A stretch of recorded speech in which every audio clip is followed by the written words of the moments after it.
बीरभूममध्ये भरतकामाच्या कलेपासून यशाच्या मार्गापर्यंत श्रीमती तृप्ती मुखर्जी, पद्मश्री 2026। बंगालच्या बीरभूम जिल्ह्यातील सुरी या छोट्याशा गावात एका सामान्य कुटुंबात जन्मली चिमुकली तृप्ती मुखर्जी। तिने वयाच्या 6व्या वर्षी आपल्या आईकडून काथा शिलाईची कला शिकायला सुरुवात केली। जेव्हा मी 10 वर्षाची होते तेव्हा मी इतर मुलींना विचारायचे की त्यांनाही शिकायचंय का, आणि अशा प्रकारे मी त्यांना शिकवायला सुरुवात केली।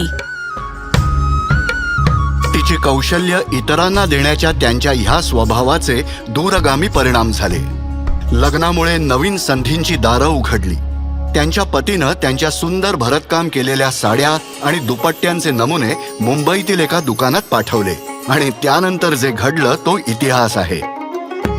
तृप्तींनी त्यांच्या गावातील 20-25 महिलांना सोबत घेऊन आपली पहिली कार्यशाळा सुरू केली।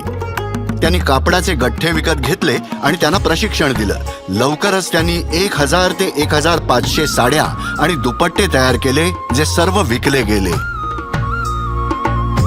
जसजसं त्यांचं काम वाढत गेलं तसतशी त्यांची मेहनतही वाढत गेली। त्यांनी जवळच्या गावातील 250 ते 300 महिलांना प्रशिक्षण देऊन तयार केलं। अचानक माझ्या मानेला गंभीर त्रास सुरू झाला। मी अंथरुणाला खिळले होते। मी उठण्यासाठी माझी मान सुद्धा उचलू शकत नव्हते। मानेच्या त्रासानंतर काही दिवसांनी डोळ्यांवर ताण आल्यामुळे त्यांची दृष्टी जवळजवळ गेली होती, पण त्यांच्या अतुलनीय धैर्यानं त्यांनी या अडचणीवर मात केली आणि आपलं काम सुरू ठेवलं। आज त्यांच्या प्रयत्नांनी 18,000हून अधिक महिला आणि मुलींच्या जीवनाला स्पर्श केला आहे। त्यांना स्थिर उपजीविका दिली आहे आणि सर्वात महत्त्वाचं म्हणजे त्यांना आत्मनिर्भर बनवलं आहे।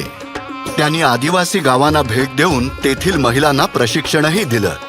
माझ्या स्वतःच्या कुटुंबाव्यतिरिक्त मी ज्यांना प्रशिक्षण दिले आहे त्यांच्यासोबत कधीही भेदभाव केला नाही। जर मी त्यांना कोणत्याही प्रकारे मदत केली असेल किंवा त्यांच्या मार्फत समाजासाठी योगदान दिले असेल तर ती माझ्यासाठी अभिमानाची गोष्ट आहे, आणि मी त्या सर्वांवर मनापासून प्रेम करते।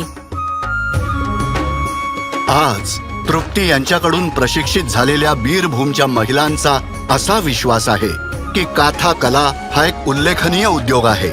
त्यांच्या प्रयत्नांना परदेशातही प्रसिद्धी आणि मान्यता मिळाली आहे। ही भारतासाठी अभिमानाची बाब आहे।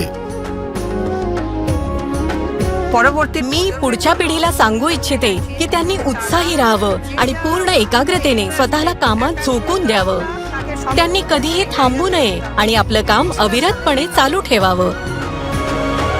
तृप्ती मुखर्जी। कोटी कोटी नमस्कारः।